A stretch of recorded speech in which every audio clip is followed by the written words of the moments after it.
Well, good morning, listeners. It's morning for me, but it's actually evening for Christiana.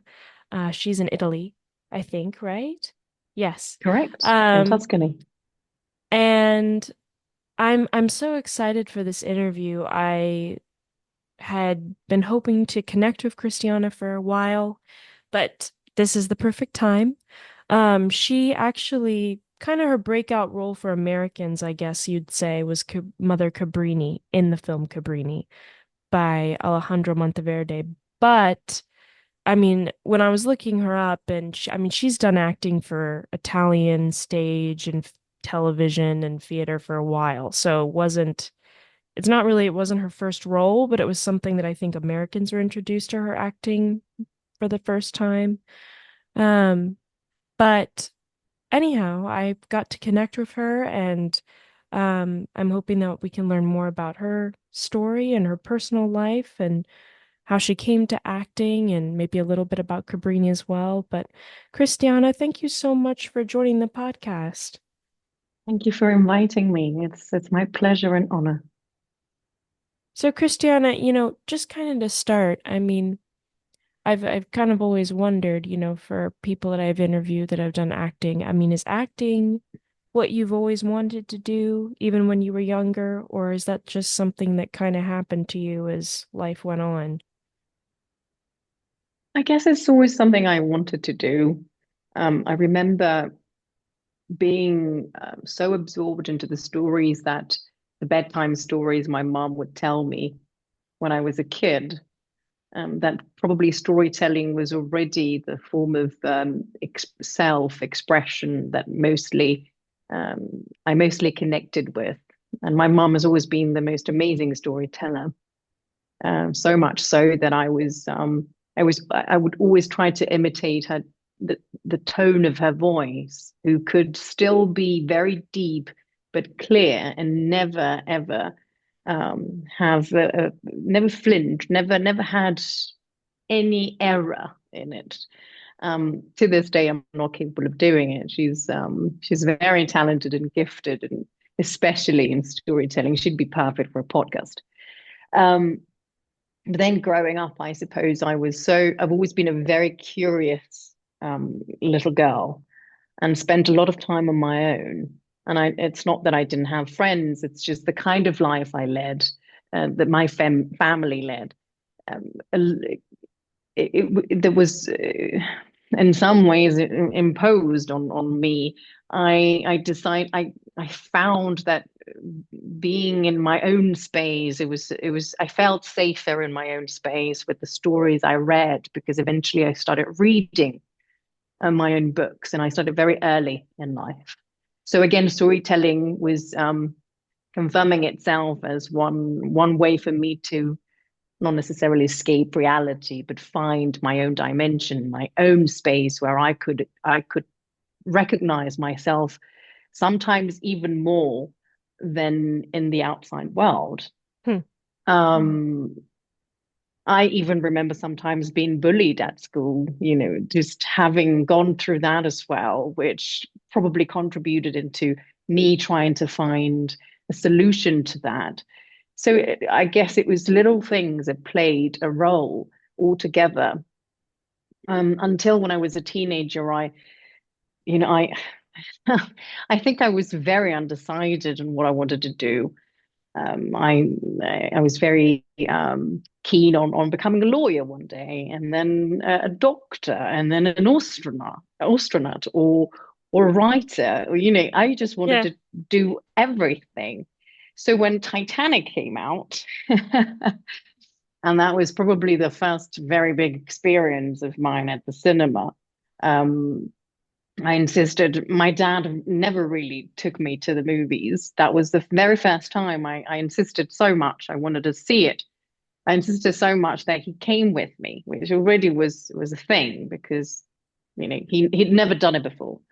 Um, I remember it was such a rainy day. Actually, it was a stormy day in Naples, which is normally very sunny.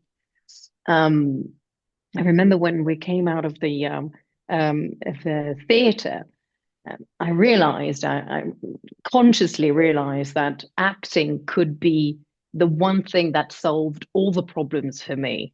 So the storytelling together with wanting to do and be everybody combined in one thing. Um, I was looking out of the window, well, in the back seat of my car, and I consciously said to myself, well, actually acting, I want to be like Kate Winslet.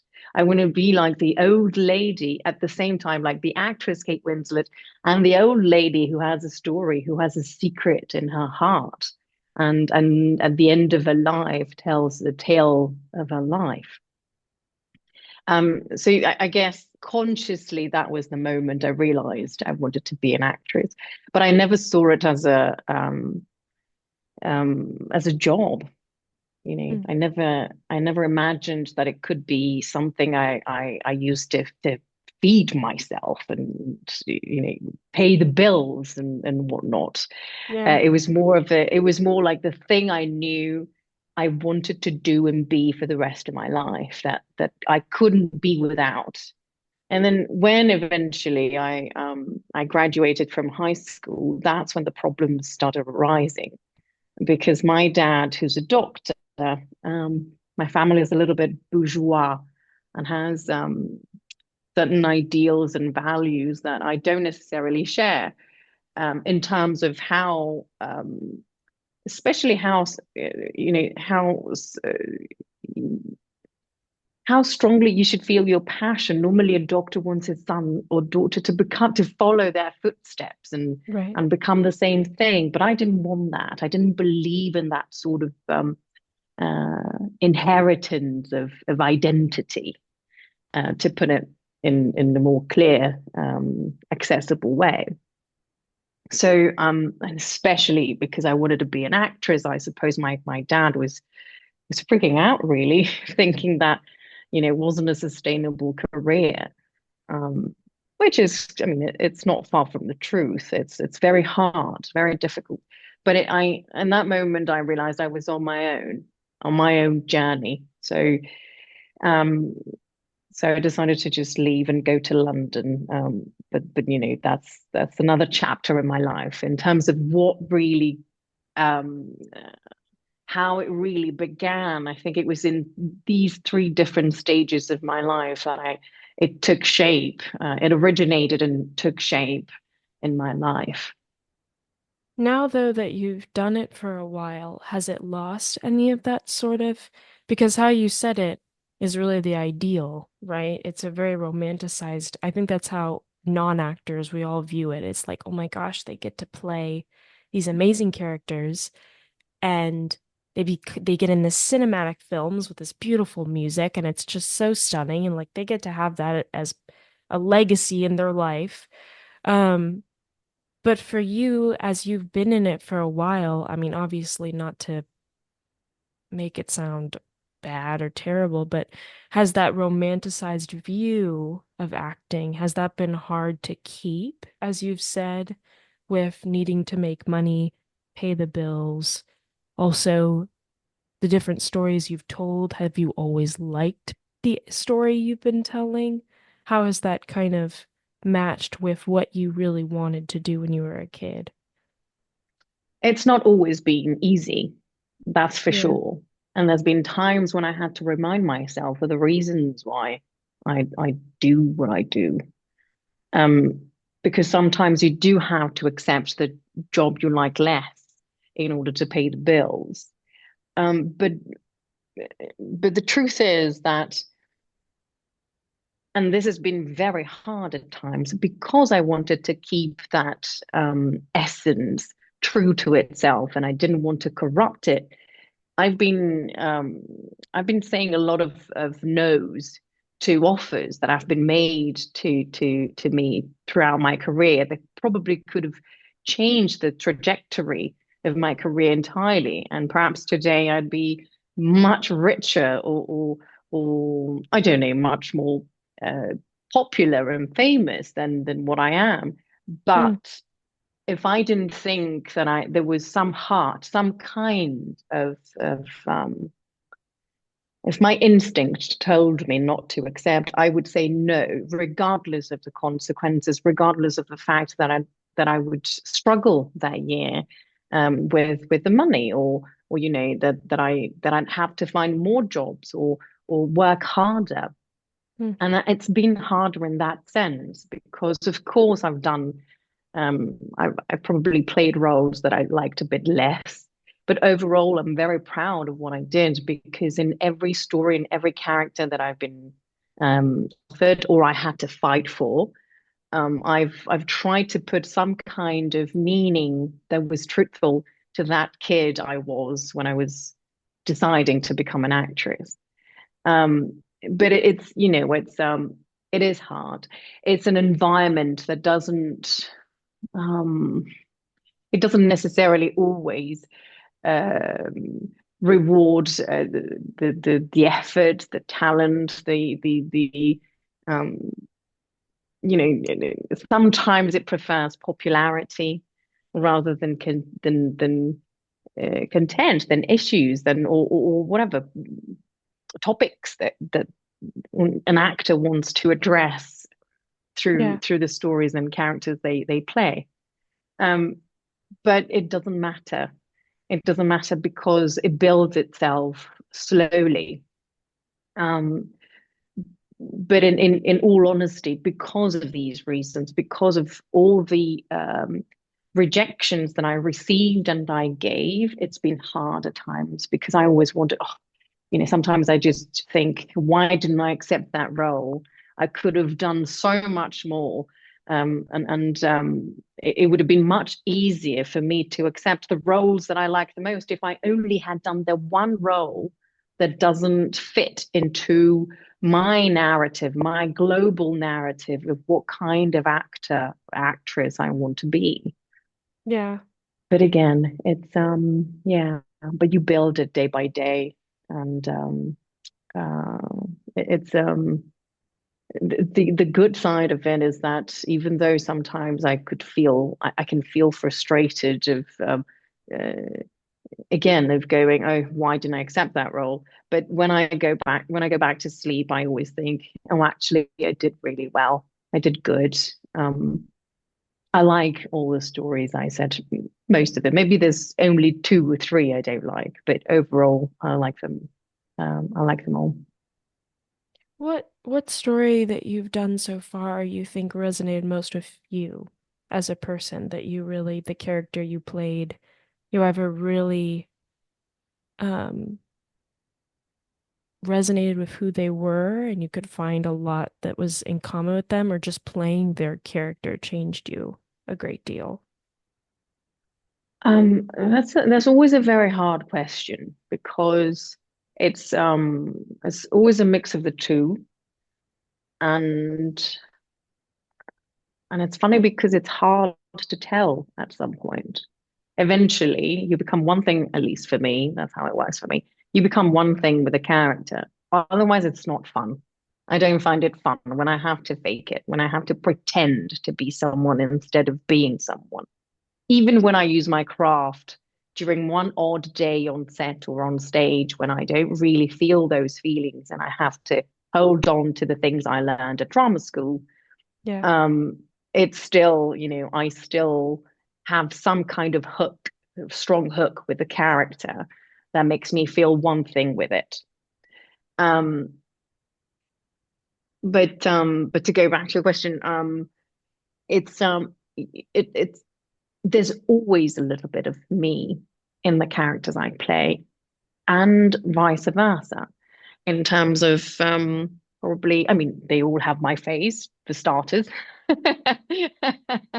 One thing in common I have with them.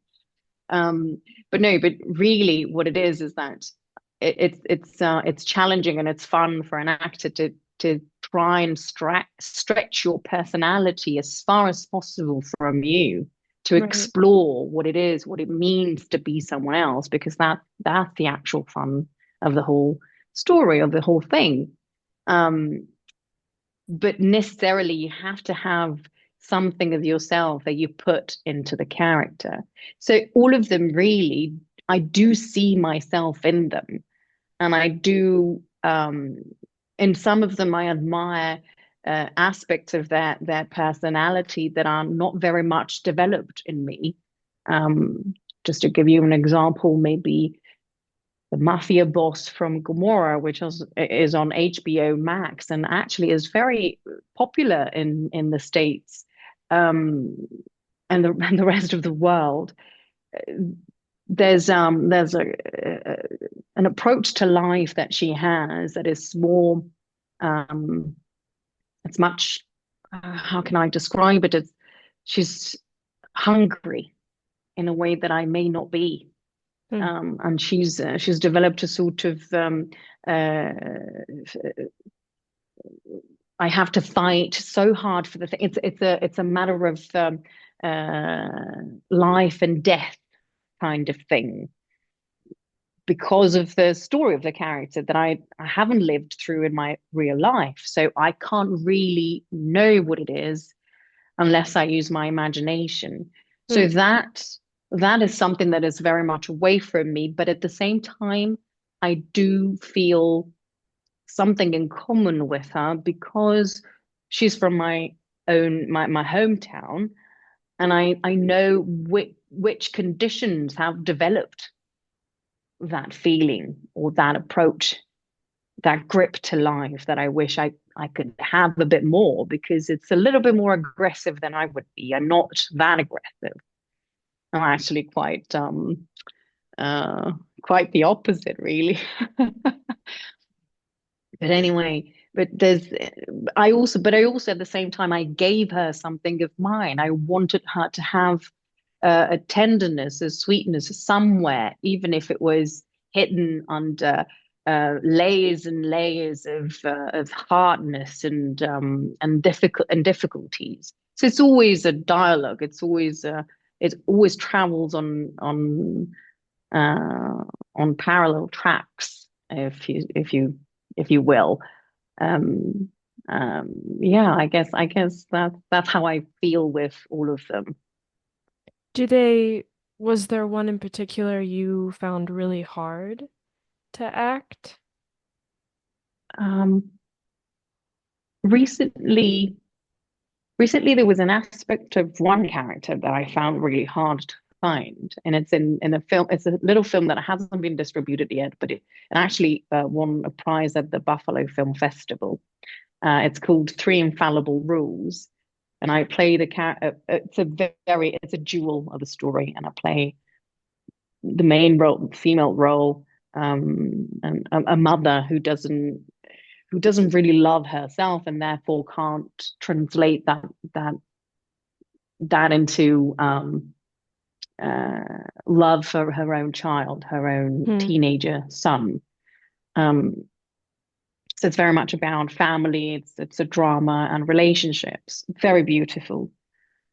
Um, and I remember the director always trying to explain to me how he envisioned her as a bit a little bit childish, I would say, probably. There was an element similar to being childish that I just couldn't really understand, and I struggled with it so much because it just wouldn't come out real. Because if I don't have an understanding of what it is to feel in a certain way, then Yeah. I can't play it. And I just couldn't put my finger on it. I just couldn't understand what it was. And every time we tried to shoot a scene, I would just go out and and say, oh my goodness, I haven't, it's not her. She's not there yet. She's not in the room yet. She's still hiding somewhere and I can't bring her up. I can't bring her to life. Um, until the very end of the shoot, and I mean that's probably one of the few times it's happened to me. At the very end of the shoot, there was one scene, she's looking at a flower, and again she has to have some, uh even today I struggle to find the words to describe it. She's genuine. Maybe the word is genuine in a way that only children can be. But I learned it really by the time we shot that scene, which was one of the last ones. She's looking at a flower, and the director explains to me she gets lost into the wonder of nature and what that flower represents. and Hmm. how meaningful it is. And I just immediately connected with it, remembering a poem, the last bit of a really long poem, but William Wordsworth. I don't know if you've ever heard of it, Ode to Immortality by Recollections of Early Childhood. I remember the last few verse by heart. And I told him, I said, oh, actually, now that you say so, it's come back to me that there's this poem that could explain the scene. In fact, it explained the entire character, and I wish I had thought of it before Oh, because I'd wow. struggled throughout the entire film. So, yeah, the very last verse, beautiful verse. I don't Do know if you you know the poem. No, I've definitely heard of it. I have not memorized it. I'm impressed you know that. It's just the last bit. Thanks to the human heart by which we live, thanks to its tenderness, its joys and fears, to me, the meanest flower that blows can give thoughts that do often lie too deep for tears. That's anyway. So I always get Wow. a little bit emotional when I have to recite it. Do you Uh, like poetry? I love poetry. Love it. Yeah. It's the highest expression of art, in my opinion. Do you write any?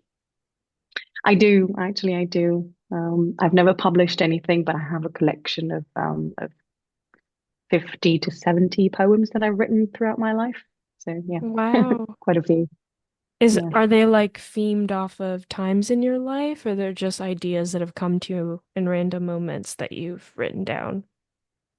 A bit of both, really. They've been, yeah, uh, normally I don't sit down and decide to write a poem about something. If I feel I need to write one, then I sit down and do it. Otherwise, I don't. It doesn't come to me.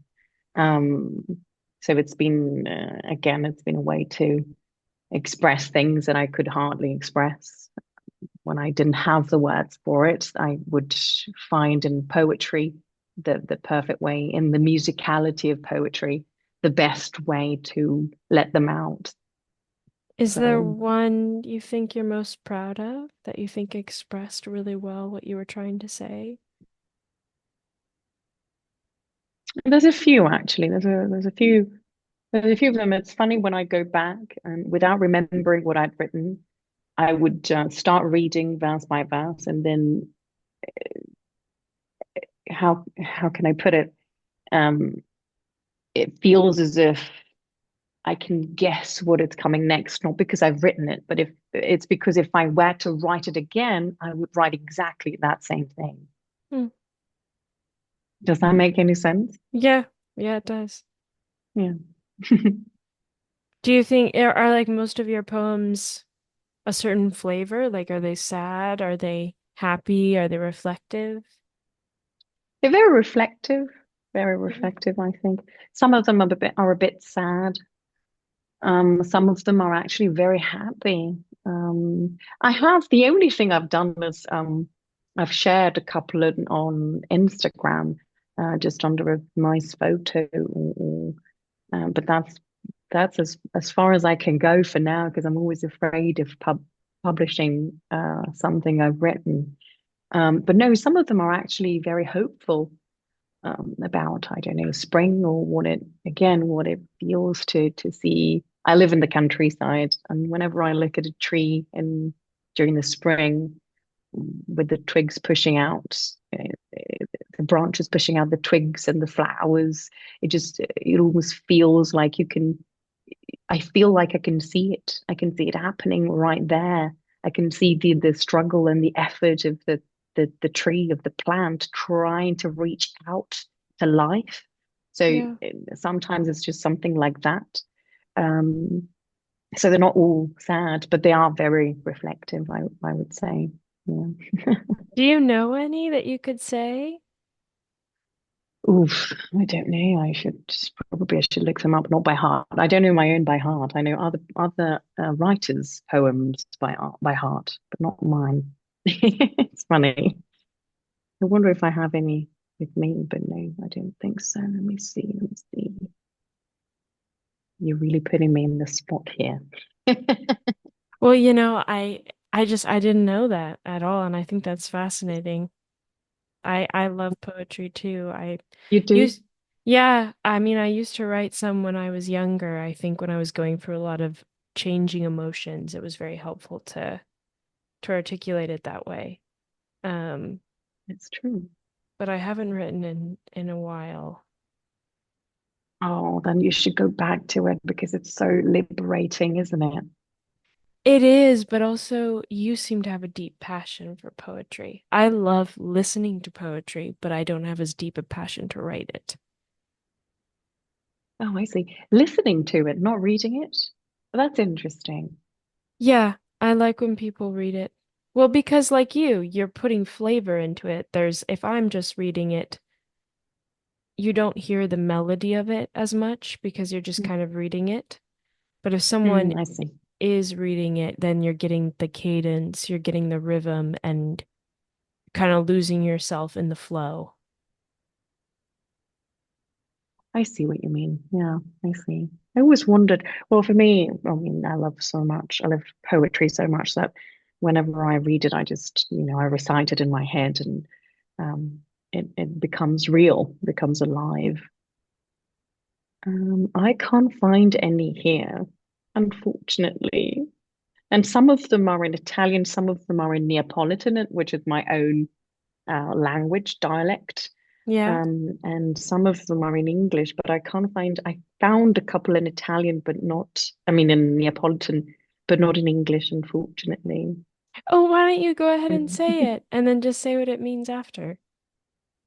Okay, let me see. Oh, it was right here. Nope. Oh, where is it? I just,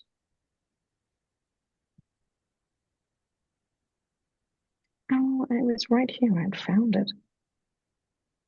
Oh, bear with me. I promise I'll find it again.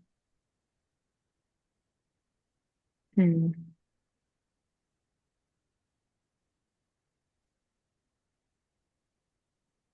It's funny you say that it's an Italian because you have such a British accent. I think that's what stunned me when you answered the Zoom call because I was like, I thought she was Italian. There was one lady actually during a press conference, or rather a Q&A, who watched Cabrini. And then after when we were having the Q&A, she stood up to ask a question and said, "Oh, where did you learn Italian?" And I was like, "Oh, well, actually, I am Italian." Okay,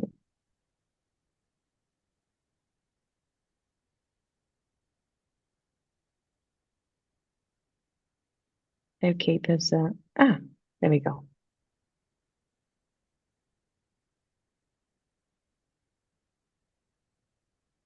Okay. Um,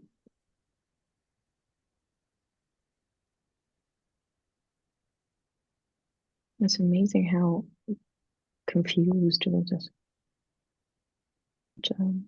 chaotic some of my notes are. Okay, so there's this one in Italian actually that says raccolgo frammenti di me fra i mobili, tra la polvere, nella crepa che mi attraversa dalla fronte all'inguine. And this is a short one that I wrote in Italian just one day. I was feeling I should write this down quickly because it was a feeling I had. And if I were to paraphrase it and translate it a bit, it would be, I guess I was having a little bit of an identity crisis. Um, so I wrote that I collect fragments of me between uh, between things in my home, between the table and the chair, or you know, between the wardrobe and the chest of drawers, in between things. That's the meaning of it. Mm, uh, they are all scattered around the dust in my home. Hmm. And I find fragments of myself in the it's not the scar, it would be in the fracture that is in the fracture that is dividing me from head to toe. Oh my goodness. That's a very reflective few sentences right there. But yeah. It's beautiful. You know, you have such a lovely voice. You should make like a tape of your poems. Oh, thanks. Thank you. I like the Italian, I think is just is it I all the Romance languages are so beautiful. I think English is very ugly. No, no, it's not actually. It's not. Yeah, It's but if such a we beautiful, rich language. yeah, but if you think about it, I mean, when we say love, we don't have other words to mean deeper love. You know what I mean? So I say I love food. But if I say I love my husband, it's still the same word, but it's supposed to mean something deeper, but we don't have another word. You know what I mean? To convey that that love is different than the love I have for food. Right. I don't know because we would use the same word, which is amo. Amo il cibo, amo mio marito. It's the same word exactly. Um, but there are so many words actually. What I feel is that, and I'm such a nerd that I would go on the dictionary every 2 seconds to just see how many words there are there similar to the one that I want to use that I could use instead so that I can enlarge my vocabulary. That's in every language I speak. I do that with English as much as I do with Italian. But you see, like you could say, I adore food, and it would still convey the meaning of how much you love it. And you could say, I adore my husband, and we would use it in Italian as well. That there's That's true. ways actually. Yeah. No, I Yeah, I find it really rich. I guess you're right. If we're not, we're lazy then because we use the same word for everything, which has made some things very cheap, I think, in some ways, because we use the same word to explain everything over and over and over, and then it's kind of lost what exactly it means. You know what I mean? I think so. Uh, Yes, actually. Yeah. um, is there, do you enjoy getting to speak in your native tongue as opposed to English, or do you prefer English, or like is that even a way to compare that there's one you enjoy more than the other?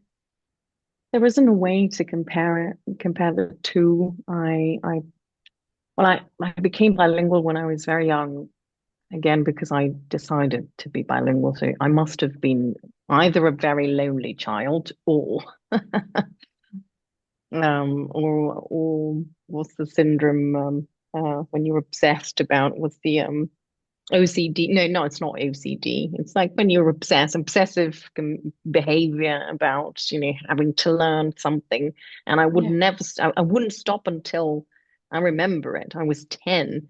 I wouldn't stop until I actually had a knowledge and a control of the English language Wow. that even today, yeah, even today, I look back and I think, oh my goodness, I must have really wanted it because by the age of 13, I could speak both languages pretty much at the same level. Oh my goodness. Um, Wow. yeah, That's yeah. impressive. I don't know. I mean, I must have been really lonely. But um, it's funny. I sometimes I struggle with Italian because English words do explain I find I can explain myself in a much better and complete way, Hmm. exhaustive way in English, to the point that sometimes when I have an argument with my husband, um, I would start speaking English because it's easy. It just comes available to me in a much quicker way than Italian. But then there's other times when Italian serves much better. my meaning, my intentions, and I prefer it to English because there's that one particular word deriving from Latin, from Greek, from, going back all the way to the ancient times, and has kept that meaning throughout history. And I just think that that's the word I really want. So I prefer Italian over English. It just really, it depends on the situation, but I can't really decide which one of the two. When I act, I prefer English though. When you argue with your husband and it goes to English, does he understand you? Because that would be funny if Not he. not all the time, no. I have to translate afterwards. Oh. That would be very funny to watch. Not that you argue, not being, arguing is not funny, but that would be funny to see his face when you're like, when he's trying to Oh yeah. understand in the heat of the moment what you're trying to say. Normally when that's when we stop arguing because he starts laughing and because he doesn't know what I'm saying. So we both start laughing and then I just, okay, let me just translate that for you. Do you have children too? I don't. I love children though. I do love them. I adore children. I long for having, for having children, but no, I don't at the moment. And unfortunately, I have three dogs, which kind of they the responsibility I have towards them because I love animals. It's a little bit. I compare it a little bit as having children, and yeah. So I'm a mother of three big dogs: a Labrador, a Husky, and a Saint Bernard. Oh my goodness. Yeah, those are big dogs. Yeah, They must be wonderful to cuddle with, though. they are. They are. Whenever there's something wrong, the first thing I do, if I feel sad and blue, I just go to them and right away I feel fine. They're so sweet. Pet therapy is true, is real, is a real thing. It Oh, does work.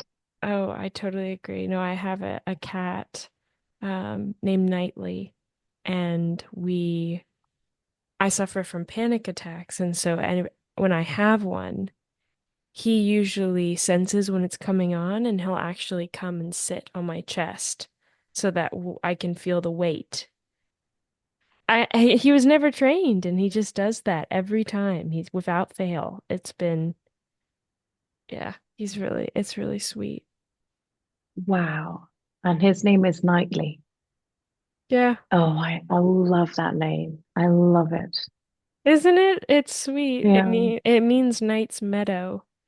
So it's kind of like he has, his masculine side. He's a man, but at the same time he's very tender. So I was like, he's not exactly completely like buff man.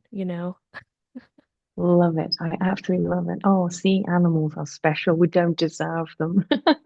I They're too agree with special. you. I agree. I mean, if you don't mind me asking, like, can you not have children or you just No, no, no. It's just that well, I met my husband 7 years ago. We've been okay. married for 7 years. And I think we always wanted children, but because I was working and then we've traveled and we've very much tried um, to be a couple for the first few years. Yeah. And then I was working a lot, then it just didn't happen. But we would love to have children. I think, especially my husband, I think he would be a fantastic father. Is Yeah. it something where you think you would just adopt in the future? Well, you see, if I can't have children, yes, absolutely. If it happens that for some reason I don't have any of my own, um, adopting is one of the most noble and beautiful things that we could do. There are so Yeah. many children that need a family. And it doesn't having children, being a mother, it doesn't, or a parent, not necessarily mother, but a father as well. It doesn't have to be your own flesh. It can also be family is a different thing. Is taking care of someone else, is making sure that you can provide an opportunity to life, to to someone who is missing it, is not someone who's been stripped of um, of his own opportunity Yeah. because of whatever reason, because their families can't, afford to raise them, or they come from a complicated, far away, developing country. I don't know. I mean, I don't want to even go into what could be, a good reason. But anyway, I just think it's one of the most valuable things, especially for a new concept of family. Family isn't necessarily blood. It's something that goes beyond that. Yeah. Is Otherwise, I the wouldn't be attached to my own dogs, which are on my favorite mug if you see them. yes. Yeah, that's me and those other three dogs. Yeah. It's when you think of, because I can tell since you're so reflective, you probably have thought of this. Is there something you really, whenever you think about having your own children, is there something, a scene that comes to your mind that you really want to do with them? Or something you really want to say to them, or an experience that you want to have with them? Oh my goodness, yes, all the time. I think I would want to spend time. Okay, so there's two things I would probably want to do. One being that when you are dealing with a child, with a very young human being, you can be young again, and you can start learning and again one more time in the same way you were doing it when you were kids yourself. So Yeah. there's you kind of recall that kid, that child within you, and that's Yes. that's fun. That's great fun. It's refreshing, and it gives you um, a new point of view on life that sometimes we forget because we think, as we experience life, we think we know it all. We've had our a dose of sadness, of happiness, of life, of experience enough to say that we understand the world, but actually we don't because it's ever changing. Yeah. And if we don't learn to change with it, then we're not really understanding anything. And what better opportunity um, to do so through a child who's now learning the ways of life? So you can do it with them. Um, but so I would picture myself, I don't know, maybe sitting down at the table and drawing together, or just having fun with games, childish games, or telling stories just like my mum would do to me with different voices. And I don't know, just like trying to be creative with a little kid, which is great fun. But I Oh also no, would no, go on, go on. I was gonna say you definitely need to do the storytelling part. Yeah. But I also think that I would, when they grow up a bit, and now you can have a dialogue and a conversation with someone who's very much building their own identity. I would try and guide them the way I would have wanted to be guided. All the things that I felt were lacking, because you see, I think generation after generation, we have the kind of relationship we have with our parents has always some kind of glitch of not glitch is not the word. There's a kind of trauma that even it's been even scientifically proved that it could be inherited from generations way before ourselves that have Yeah. been basically just um, um, that we've inherited. So what we do is we need to try and break that cycle in Yeah. order to improve the relationship we have with our own children, and then hoping that they will do the same with the children that will come one Yeah. day. Um, What so I would would you, probably try. I was just gonna say, what do you think you would need to break? So what I think I would want to tell them is, especially if it was a woman, if it was a girl, I would tell her to believe in herself in ways that I haven't been told. because Mm. my parents' generation was still very much attached to, I don't know, to being the good girl, and that that's of course one wants to be a good girl, but what they meant was that if you keep quiet, and it's not Oh. just my parents. I mean, I don't want to make them I don't want to blame them. What I'm Oh trying to yeah. say is that society is built in a certain way that sometimes you learn that from your own parents, but really you are learning it from all the subtle messages that are sent your way through all channels, all from everywhere, from your friends, from school, from because that's the way people think. But I would tell her, don't make yourself small. Just love yourself. Don't make yourself small for someone else's needs. Um, just don't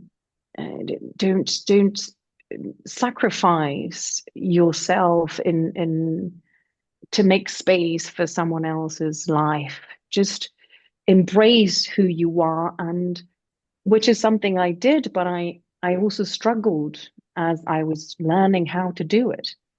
Um, don't be afraid of it. You just believe that the space you are occupying is your space and you're not taking it away from anybody else. So don't be afraid of it. Don't apologize for it, and don't don't think that you are to blame for what you're doing for yourself, because Mm. these are the things that and still to this day we tend to believe that, especially women tend to believe that because it's what we've been taught. So I would want to break that and just um, tell my children that if I ever have any, um, to remind themselves of their value and how they should use it. Yeah. What do you think when you think of yourself? And because we've been talking about words, we've been talking about, I mean, a whole bunch of things, but words, value, meaning, all of these things. You know, what word do you think describes who you are? Kind of the essence of Christiana, if someone was to ask you. That's the hardest question that not just you or other people, but humanity has asked themselves for the entire history of humankind, because it has to do with identity, and identity is very hard to describe. Ultimately, what you're asking is a very philosophical question. I love philosophy as much as I love poetry, and I read as much philosophy as I watch TV. So I don't, well, I mean, not TV, but movies, cinema. I mean, TV is a wide world, and you know what I mean. But um, a better parallel would be I read as much philosophy as I eat chocolate. But anyway, so it's a very philosophical question. It doesn't really have an answer because, I mean, if I were to mention Sartre, who's a French philosopher, he would say that the person I was this morning is different to the person I am now. Right. So there's one word to describe who I was this morning, and another word this afternoon. So this morning I don't know, I'm just coming up with random words. I would say, let me think of how I felt this morning. This morning I felt disarmed. For some reason, I woke up and I just felt, oh, I don't know if today is the right day. But then as the day went on and I went out with my dogs and went out for a long walk, the moment I was back, I just felt refreshed. So a good word would be hopeful. It just changes. And the essence of it all, where does it lay? I don't even know. But if you go back to the Greek ancient philosophy, they would try to describe it as a river. So the river is right there, and you see it, but it pantare. Everything flows, everything goes away, changes, and you can't grasp that identity because the moment you try, it's gone. Yeah. So I don't know. I feel what I can tell you is that I feel on average that every 5 years, I don't recognize myself anymore. I feel like a different person. And yet I try to find something in common with that girl that so long ago um, actually had all figured out. Because sometimes I look back and I think that when I was 15, everything was absolutely crystal clear to me in a way that sometimes I even envy it. I envy that girl I was because I wish I could go back. Um, but maybe she's somewhere in me. And that is probably my essence, that 15 year old girl.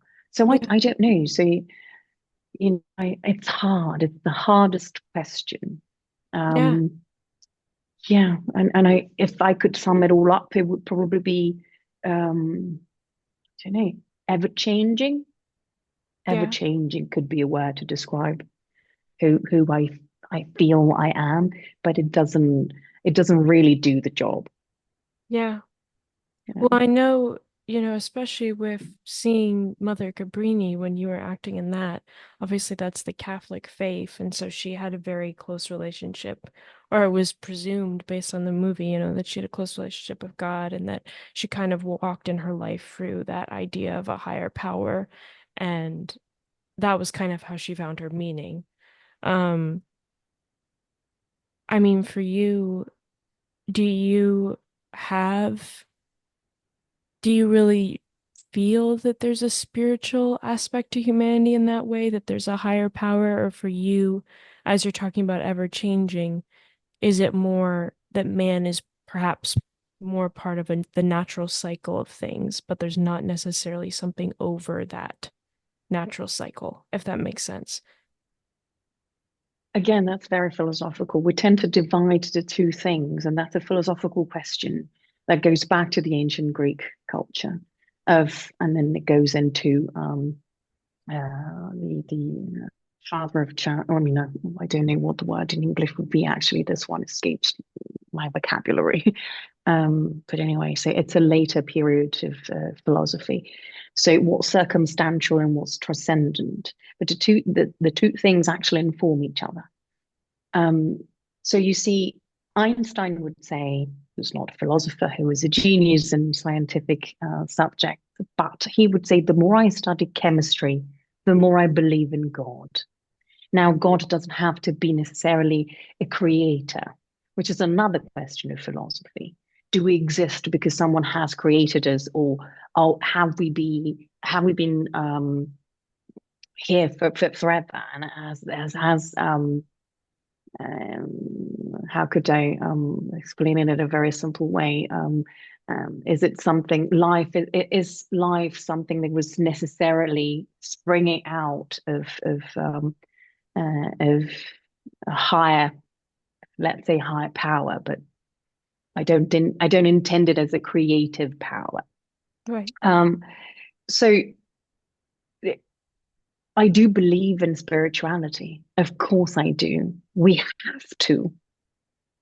There is no way that you can explain everything with natural and um, um, more um, more human, if you will, more human terms. You have to believe there isn't. As much as science is explaining everything, it won't. It won't find the ultimate meaning and the ultimate answer to the question of life itself. So there is spirituality there. It's in everything. It's the energy itself that it makes everything alive. Yeah. So whether you believe in a God or you believe in something that is different to that or spiritual, I am certain it's there. I am certain because it's evident. It's self-evident. Now, it's a funny book would say, I don't know if you've ever read The Hitchhiker's Guide to the Galaxy. It's a funny book from I think back in the 70s or 80s from England. Then it's a science fiction science fiction. Sorry, it's getting really late here in Italy. Um, um, and there's a machine that answers all the questions. So the protagonist asks the question, "What's the meaning of life?" And they wait for so long until eventually, after months and months, the machine produces an answer. So they're all excited, and the character, the main character, just goes, and I can't remember their name because it's been too long. But anyway, so they go and finally get the little tiny piece of paper that comes out of the machine, and the answer is 42. So just a funny way to say that, you see, there is no way we can explain the supernatural, but it is there, and I do believe it. I do believe in it. Hmm.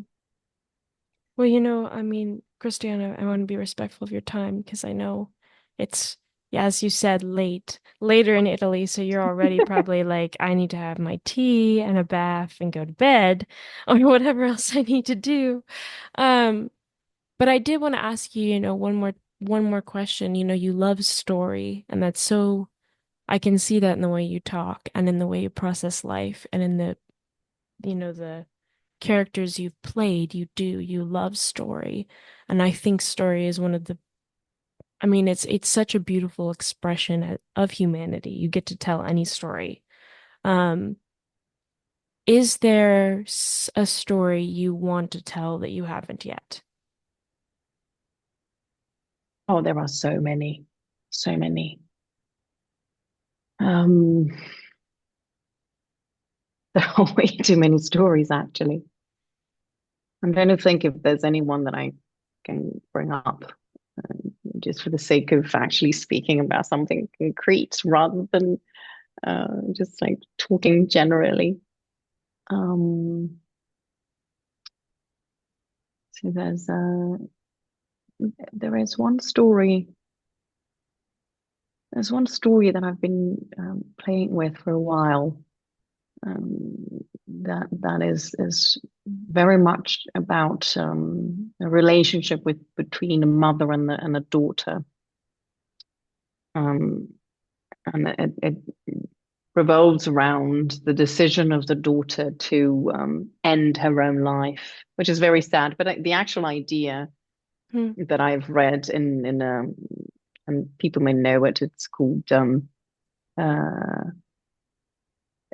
it's called Night Mother.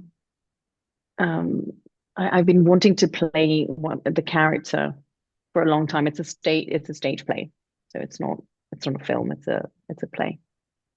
And I've been wanting to play that character for a while, to tell the story again, but maybe in a more modern way, because it's been written quite some time ago. And so it's about the relationship between these two characters, and it's very, I find very interesting that the daughter wants to to end her life.